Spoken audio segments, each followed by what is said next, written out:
What is good, everyone, and welcome to this week's edition of the Wrestling with Fans podcast. This is a pro wrestling podcast created by fans, from fans' perspective. My name is Kyle. This is episode 209 for Any Good Wrestling Stories. Yes, we're going to talk about the All Out stuff, give my thoughts on some of those things. We're going to touch on Clash at the Castle. Couple quick notes I want to make about that I didn't get to talk about last week.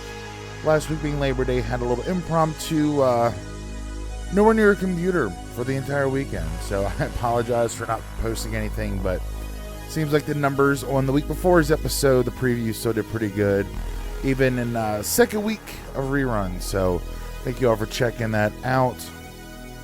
Got a lot of fun stuff coming down the pipeline.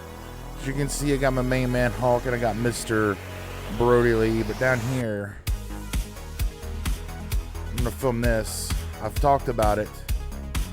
Let's bring up a better angle for you wonderful people here. Let's bring up this angle. We have the Amazon exclusive Hulk Hogan Ultimate Edition. This is the WrestleMania 9 edition. Super excited to unbox this. I had a whole bunch of crap going on with that. Of course, shout out to the YouTube channel, for the YouTube audience, because we're going back to video podcasting. Super excited for that. Before we get anything else, let's take a quick pause for the calls. Interrupt myself here for a quick moment. First off, thank you for checking out Wrestling with Fans here on YouTube. If you're enjoying what you see, make sure to leave a big old thumbs up and click that subscribe button down below. The other ways you can help support the show is to follow us across all of our other social medias. Check us out, facebook.com/Wrestling with Fans. Hulk, smash that like button to keep up to date with everything going on here with Wrestling with Fans. Or you can follow us on Instagram and TikTok at Wrestling with Fans. Check us out on the web at WrestlingWithFans.com. New audio shows go up every single Sunday at midnight. Or you can take us on the go, download us to your favorite podcast, the listening device. You can get us wherever you get your podcast fix. Just search Wrestling with Fans Podcast. We are on all the major platforms: Apple, Google, Spotify, iHeartRadio, Stitcher. Wherever you get your podcast fix, you can find Wrestling with Fans. Last but certainly not least, comments, questions, feedback, topics you want covered on the show, shoot me an email, wwfshow@gmail.com. Again, that's wwfshow@gmail.com.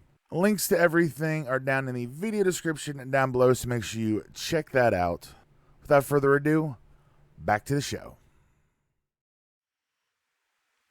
And just like that, we are back here in studio. If you can see over my shoulder, over here, like right about here, shout out to my boy Jason, who's a weekly visitor to NXT. Got me a Creed cloth, an official one. Let me snatch this. So, an original, the Creed cloth, WWE official. Appreciate you, homie. He is also hooked me up with some Cameron Grimes $100 bills.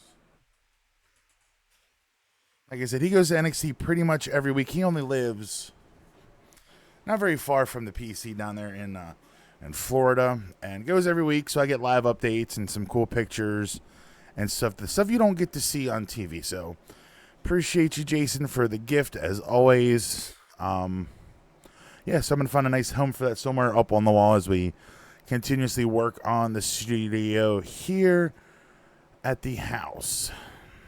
All right, so let's just cut right to it. Let's go all the way back to Clash at the Castle last Sunday. And I'm not going to spend a lot of time on this because I'm sure it's been talked to death about at this point. So much stuff has happened since. And honestly, by the end of that weekend, nobody was talking about Clash at the Castle. Everybody was talking about the post All Out media scrum, the AEW media scrum after All Out, all the crap that went on, and even the stuff that went on after that, which we're going to touch on here briefly. Because, again, it's been talked about all this past week, so I don't want to rehash a lot. I'm just going to kind of give my thoughts, my 2 cents on everything that's been going on, and just kind of go from there. Briefly, though, Clash at the Castle, Goes back September 3rd. So it was back 8 days ago, last Saturday. The 6-man tag match added to the opener. The pre-show was fun. Dawkins and Ford and Madcap Moss, the Street Profits, and Madcap Moss defeated Theory, Gable, and Otis. Fun little quick match, 6.5 minutes. Then the opener of the pay-per-view proper, or the premium live event, was the 6-woman tag, Bayley, Dakota Kai, and of course, Io Sky, defeating the team of Alexa Bliss, Asuka, and Bianca Belair in 18.5 minutes. Real fun opener. I love the crowd going back to the "Hey Bayley, won't you be my girl" chant from the last time, or one of the last times they were in the UK that she was there. The infamous in-ring segment where Charlotte kind of got butthurt about it. It's kind of fun. So I was glad they went back to that. After that, one of the best matches I have seen this year. I mean, some people are saying it's one of the best matches. Some are just kind of aren't really that impressed. For me personally, I absolutely love this. It was so brutal. Gunther beating Sheamus to retain the Intercontinental Championship in 19.5 minutes. All these matches went at least 10 minutes. The only one that didn't was the pre-show match, but we're not really going to count that. Looking at the pictures of Sheamus' chest post-match on Twitter. If you haven't seen that, check out Sheamus on Twitter. See the pictures of his chest after that insane match with Gunther. Wow, that's all I got to say about that. The third match on the card was Liv Morgan retaining the SmackDown Women's title against Shayna Baszler in 11 minutes. Now, I'm going to deep dive a little bit more into this match. In no reality would Liv Morgan stand a realistic chance against someone like Shayna Baszler. Yes, I understand wrestling is a work. Yes, I understand they're telling stories. But make it believable. There's no way that Shayna in real life would lose or even get... Liv Morgan would not get a single move in on Shayna Baszler. That's just what I got to say. I have not been impressed with Liv Morgan's title reign, and that's not a knock at Liv Morgan because I love Liv Morgan. She is adorable. She has so much passion for wrestling. She has so much passion for what she does. But to be perfectly honest, she is not a believable champion. She's not a believable champion. She is much better as the underdog babyface in the chase. Liv is much better in the chase than as champion. And I think that is really reflected in her title reign so far. And of course, we've got Extreme Rules coming up soon, and she's going to have a rematch with Ronda Rousey. Again, someone who Liv Morgan should say no realistic chance against. Someone like of Ronda Rousey's caliber. Easy for me to say. So I'm hoping that Triple H and his creative team and his creative mind can come up with something believable, something, I want to say realistic because I don't want to use that term, but something believable, something that we can buy into, something that we can dive into with the story leading into the rematch with Ronda. Because otherwise, it's just going to be some miracle fluke win for her to retain. And I don't want that for Liv. She's too talented. She's earned the opportunity to carry the SmackDown brand on her back. But again, I just feel she's much better in the chase than she is as champion. So I'm hoping that, again, Triple H and team can come up with a good story for her to make her a better champion. And I'll just leave it at that. The match after that was Edge and Rey Mysterio defeating Damian Priest and Finn Balor. 12.5 minutes, pretty good match, but everybody's talking about what happened after the fact, where Dominic Mysterio finally turned on his father. We've been asking for this for months, maybe even years since his debut in the company, but we finally got it.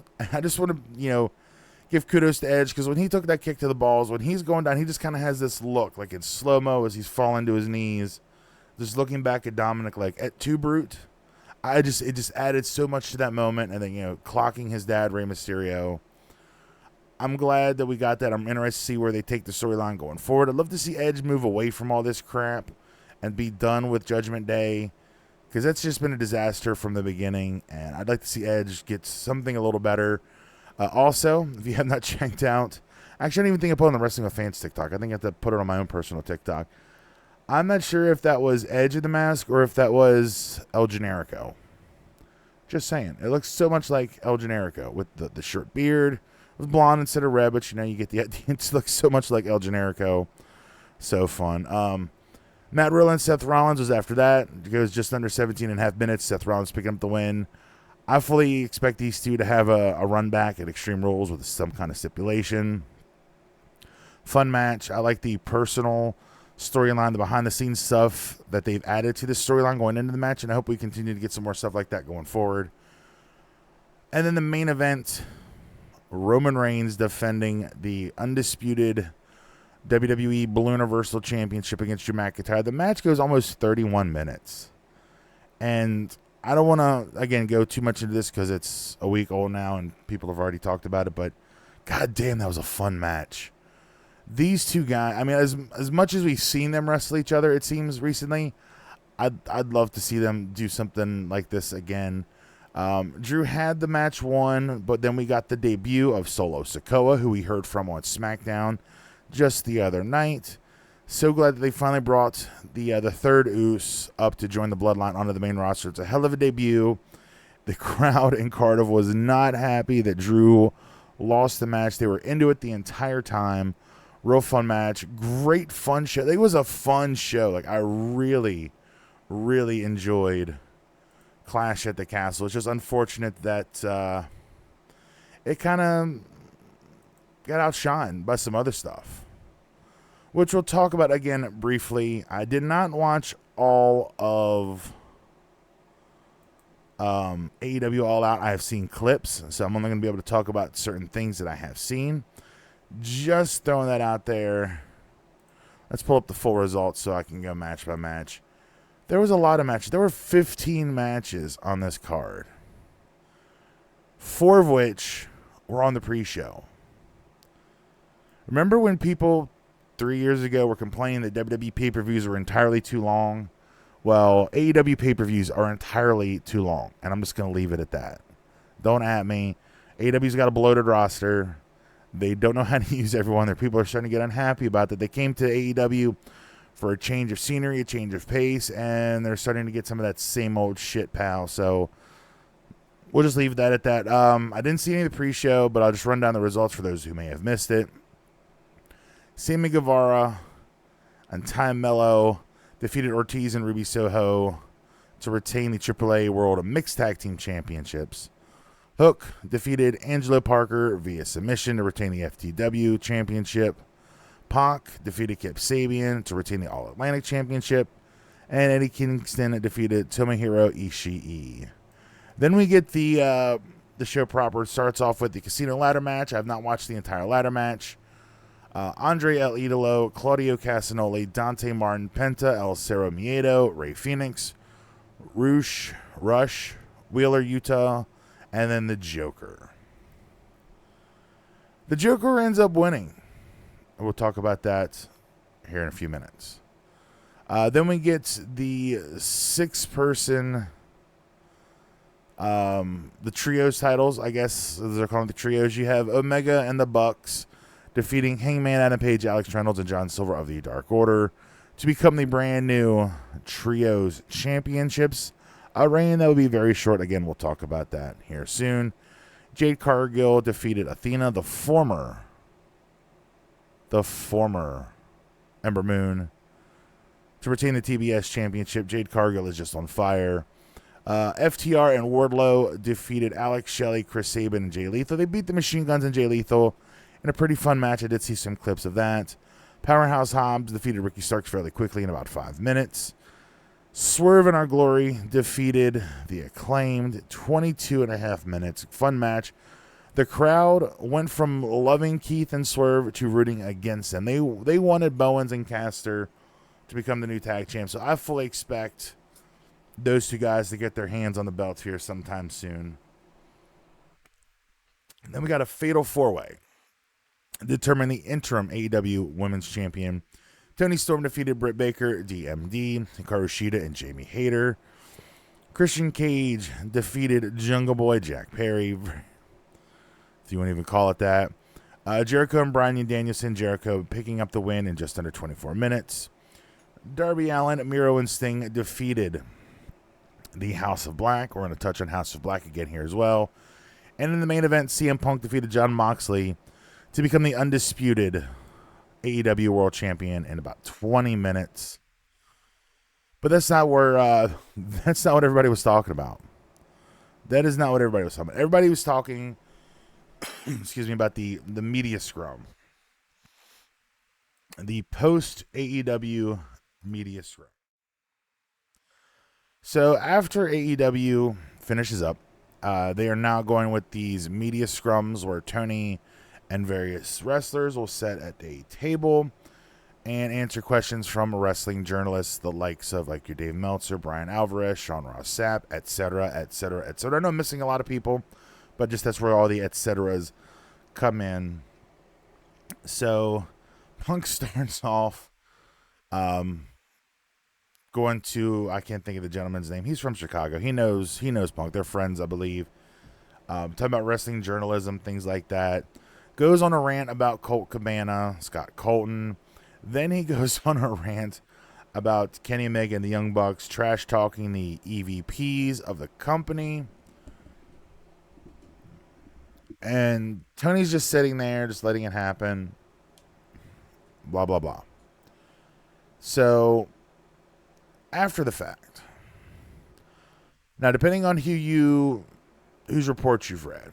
Now, from what I understand, the Punk rant was approved and okayed by Tony. That is something new that has come out. So we know that is something they weren't aware of before. What wasn't planned was, I've heard two different things. A, the Bucks came into the locker room, started a fight with Punk. The other one is that they kicked the door in and started a fight with CM Punk. One of the Bucks took a punch, maybe several punches. Another Buck took a chair to the head. Kenny Omega had his hair pulled and was bitten by Ace Steel, who was also there. Like, it was a knockdown, drag out, what the fuck kind of thing happening. It's all anybody in the wrestling world, has really talked about this week. Now, there are a few.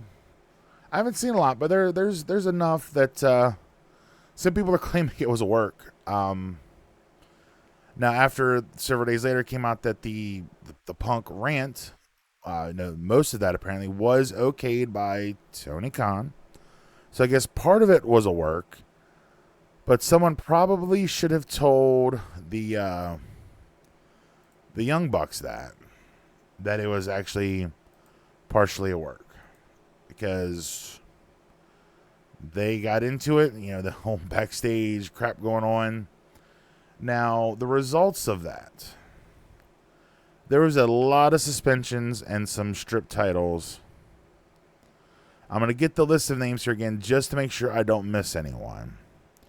So, the list of people suspended include Kenny Omega, Matt Jackson and Nick Jackson, the Young Bucks, Pat Buck, Christopher Daniels, Michael Nakazawa, and Brandon Cutler. Now, Buck, Daniels, Nakazawa, and Cutler were only there to break the fight up, reportedly. So they are also getting suspended for being in the middle of it. The news going into Dynamite this week was that either CM Punk and Ace Steel were going to be suspended or they were going to be fired or released from the company by the end of the night. We still, as far as I know, I'm sure someone will probably correct me if it's out there, or it'll probably come out as soon as I release the show this week. No one knows what the exact status of Ace Steel and CM Punk are, to my knowledge. Now, Tony Khan opened up Dynamite this week saying that the AEW World Championship has been vacated, poor Jon Moxley, and that the Trios titles have been vacated. No mention of Punk or the Bucks, or in the word suspension, releases, termination, anything like that. Just said that the titles have been vacated. They crowned new Trios champions on Dynamite. The Death Triangle won those. And they set up a tournament, which will conclude at the Grand Slam event at Arthur Ashe Stadium coming up in a few weeks, to crown a brand new AEW champion yet again. And I say poor Mox. Let me just jump back for a sec. So throughout the entire pandemic, Jon Moxley put AEW on his back. He put that company on his back. He was the shining bright star in all of AEW for quite a while. When Punk got hurt after winning the belt the first time, They made him interim champion. He carried the company on his back again for a few months. They have the match. Punk wins the title, the undisputed version of the title now. And here we are yet again. Punk is injured. He has I think it was a torn tricep, which will cause him to be out for 6 to 8 months. I believe that was the time frame. Don't quote me on that, but I know it's quite a while. He'll be out for several months. So, again, we're left without an AEW champion. They set up the tournament brackets. I don't have them in front of me, but I know there's several people like Chris Jericho, Bryan Danielson, Darby, Mox, and there's only 6. 2, 4, 6. Yes, there's 6 participants. It'll go over the next couple weeks leading into the Grand Slam event at Arthur Ashe Stadium coming up soon. But, man, what... okay, let's just talk about the... let's just talk about the big, the elephant, the CM Punk elephant, the CM Punk size elephant in the room here.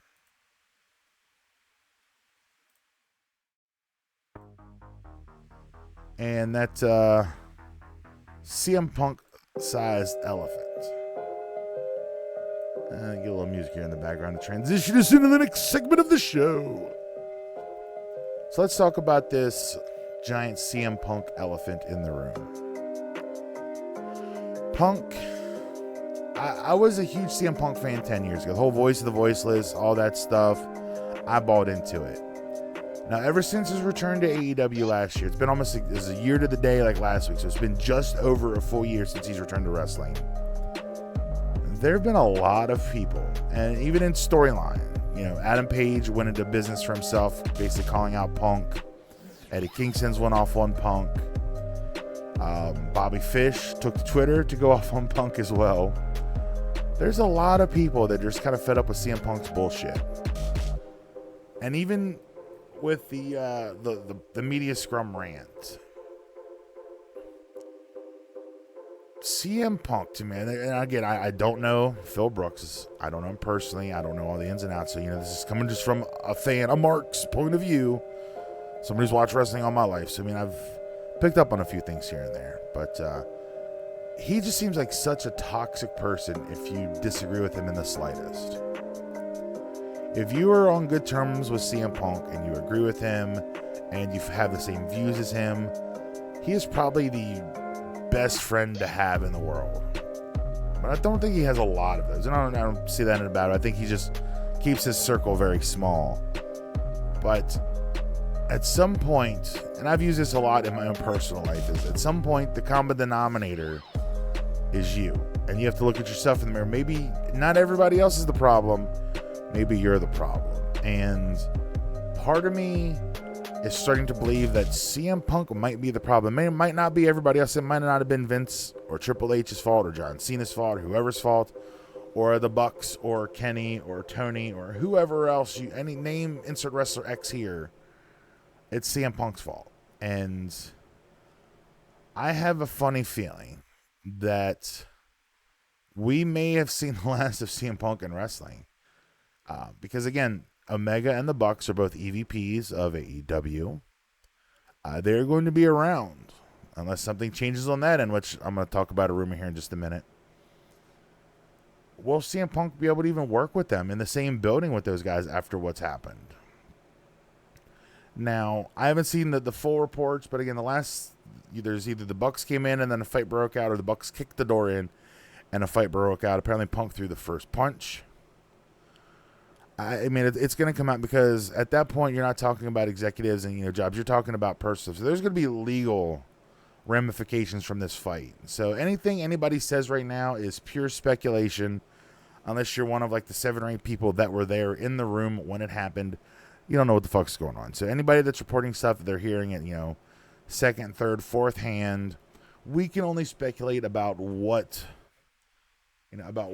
actually happened and kind of go from there. Try to figure out where things are, where things went, and just talk about it. But I assume once the lawsuits and the charges, anything like that get brought up, once those start becoming public, it's going to open up this big can of worms. It's going to give everybody a lot to talk about. But for me, I'm kind of over CM Punk. I will admit, man, that his return when he came back, as soon as they opened up the show, the crowd was chanting, his music hit, the place went fucking ballistic. Man, I was like, man, that is so cool. Like, my goosebumps had goosebumps.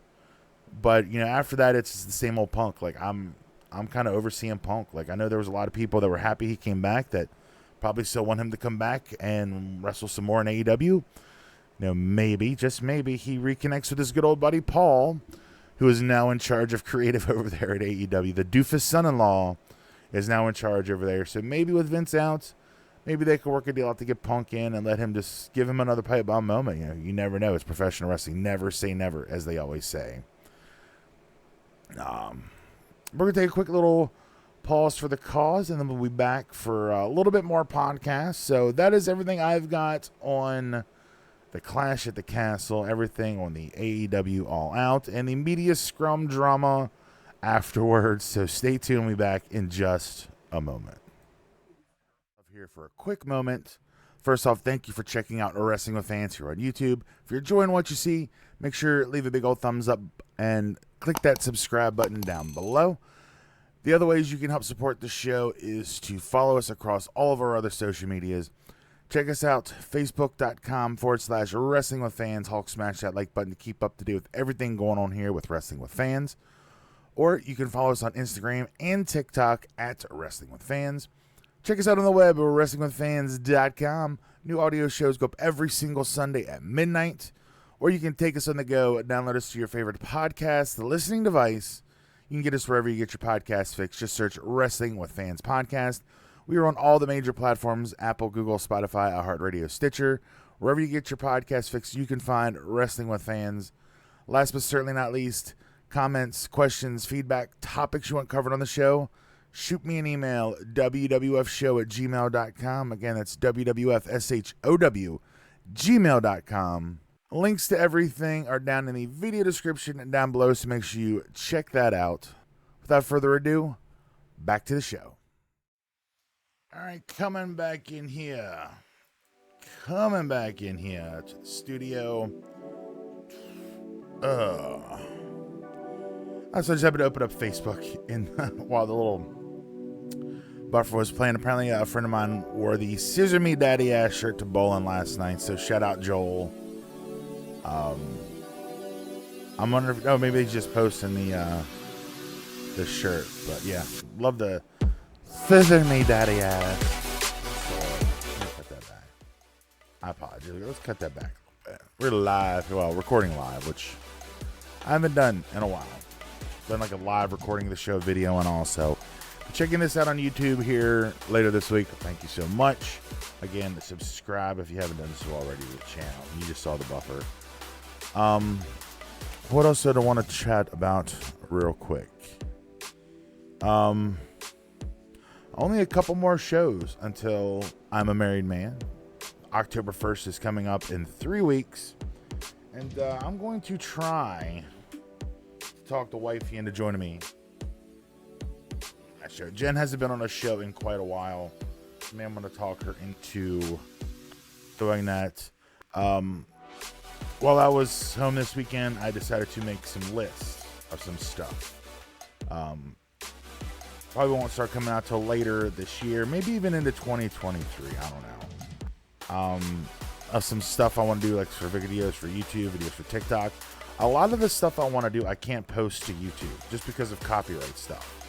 So here's what I'm gonna work to do. We have a Patreon. It's linked below. There's only a few things over there. I was pretty hardcore in it there for a minute, and then I just stopped. What I'm gonna do is some of like these video watch longs. It'll actually be the actual full video with the match itself, but I won't be able to post it to YouTube. So what I'm gonna do is post them over to Patreon. But everything I put on Patreon is going to be free. You're not gonna have to pay for content. So it's just gonna be stuff that I can't post to YouTube proper. We're gonna post over to Patreon. So all you have to do is just sign up and follow. You may have to follow us on there. You just won't have to pay. Now, if you so choose to donate, you'll be able to do so. It's not a requirement, but we are going to utilize Patreon for that. And one of the first videos that it's going to release over there, it'll be, well, not next month, but in November for Survivor Series. I've got a couple cool Survivor Series videos planned, including the 25th anniversary of the Montreal Screwjob Survivor Series 97 Brett Vershawn watch along. That is going to be probably the first video I drop. So it's going to start in November. And I've got a couple other ones planned for some Survivor Series matches, and also January coming up for some Royal Rumble matches. And we're going to do that theme every month, where I'll go back in time. Like January, it's going to be all about Royal Rumble, either the Royal Rumble matches proper or matches that took place at the Royal Rumble pay-per-view. March and April will be WrestleMania themed, August SummerSlam, et cetera, et cetera, et cetera. So, like in February, it'll be like No Way Out pay-per-view matches, things like that. Just going back in the time machine and watching a few matches. So during like Christmas break, when I do have some time off from work, I will be working my second job a little bit here and there, but I'm going to spend a lot of time recording a lot of these videos and try to utilize this stuff on weekends, post-wedding, once all the craziness dies down a little bit, if that ever even happens. But yeah, a lot of that stuff we're going to utilize Patreon, but again, it's not going to be behind a paywall. You're not going to have to pay, $1 a month, $2, $3, $4, $5 a month to see this content. These kind of things will be there free of charge for everyone. You may just have to make an account and just follow us. So we'll get a notification if you follow us, just so you can see the stuff. But we're not going to have to pay for it. I just want to do a fun way to put bonus stuff out there for people who enjoy the content, who enjoy, what I do here at Wrestling with Fans. And again, if you so choose to, contribute to the cause, of course, I'll be very, very grateful for that. But it won't be a requirement. So that's coming down the pipeline. If you could see, I have my little tripod stand here, my little cell phone stand, and there goes Brody and Hulk. But with my little mic, this is to create some TikTok content. I've been making lists of fun TikTok videos. Over TikTok, kind of anything goes. Like I could post, have that green screen with matches, clips, and theme songs, things like that. So that stuff's coming to TikTok soon. I'm going to try to upload more over there. It is a very, very great platform to be discovered. Notice how I haven't mentioned live streams because I still just would love to find the time to be able to do them. And until I do, I'm just going to not talk about it until I can find time to be at your schedule. But I'm going to try to pop on live occasionally here and there. What else? I think that might be it. Oh, and just rip to my Macho Man Pop. This happened a while back. I just keep his head over here underneath my third monitor. I have 3 monitors. 1, 2, 3. Apparently one of our dogs got into the office and decided to chew up Macho Man's body. His head was saved, but everything else, a little tassel on the back got chewed off, but everything else was destroyed, unfortunately. This is one of those Walmart exclusive pops that I'll never be able to find again, so I'm kind of mad. I'm assuming it's the same dog. Those who have seen, they were out in 2 packs. It was Ninja Turtles and Cobra Kai. So I had Donatello and Johnny Lawrence were the figures in the 2-pack. Well, the little table I got back here that's got like my MacBook on it that's doing an update that's been updating for like 3 days. I got to look into that. He was just sitting on there, so they literally had to go dig to find Johnny, pulled him out, and shoot up Johnny Lawrence. So R.I.P. Johnny. Cobra Kai Season 5 is out. I've started that. Awesome. House of the Dragon is awesome. She-Hulk is really fun. I've enjoyed She-Hulk, a.k.a. The Wonger Show. There's a Y, but it's not where you think it is. Yeah. So if you know, you know. But anyway, guys, that's going to do it for this week's episode. So I hope you all heard some fun wrestling stories. Thank you all for being patient again for missing the show last week. And I appreciate all of you guys so very much. You guys are so amazing. But until next time, thank you all for watching. Once again, my name is Kyle. And I'll see you next time right here on Wrestling with Fans. Myself here for a quick moment. First off, thank you for checking out Wrestling with Fans here on YouTube. If you're enjoying what you see, make sure to leave a big old thumbs up and click that subscribe button down below. The other ways you can help support the show is to follow us across all of our other social medias. Check us out, facebook.com/wrestling with fans. Hulk, smash that like button to keep up to date with everything going on here with Wrestling with Fans. Or you can follow us on Instagram and TikTok at Wrestling with Fans. Check us out on the web at wrestlingwithfans.com. New audio shows go up every single Sunday at midnight. Or you can take us on the go and download us to your favorite podcast, the listening device. You can get us wherever you get your podcast fix. Just search Wrestling with Fans Podcast. We are on all the major platforms, Apple, Google, Spotify, iHeartRadio, Stitcher. Wherever you get your podcast fix, you can find Wrestling with Fans. Last but certainly not least, comments, questions, feedback, topics you want covered on the show, shoot me an email, wwfshow@gmail.com. Again, that's wwfshow@gmail.com. Links to everything are down in the video description down below, so make sure you check that out. Without further ado, back to the show.